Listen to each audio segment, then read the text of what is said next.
अरे टुकु टुकु हमरे के ताकत रहे, गुड्डू काया पान सखी ताकत रहे। आ गईनी हम ओकरा मीठी मीठी बाती में,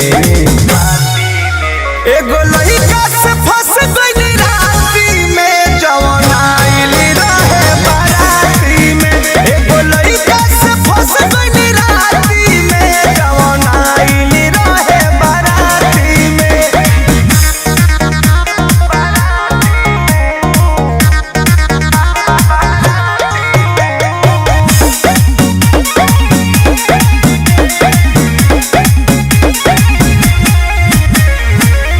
आके हमरे भीरी करे लागल मजाक हो, हंसते हंसत सखी मार दिहल साख हो। काहे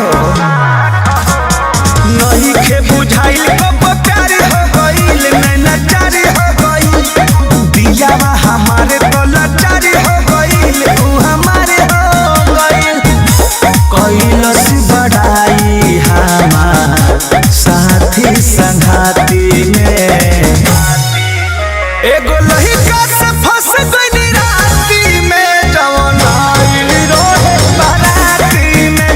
एगो लइका से फंस गईनी राती में, जवन आइल रहे बाराती में।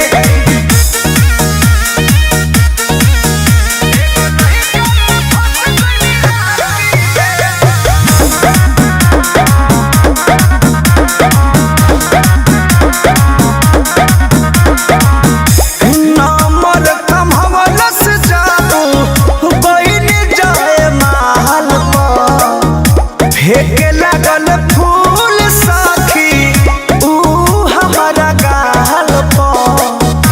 हाँ साचो धीरे धीरे बात आगे बढ़ गइल हो, गाड़ी लड़ गइल हो, हमारो तमन्नावा बिगड़ गइल हो, नशा चढ़ गइल हो।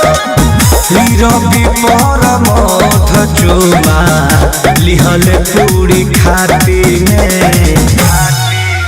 एगो लइका से फंस गईनी राती में, जवन आइल रहे बाराती में। एगो लइका से फंस गईनी राती में, जवन आइल रहे बाराती में।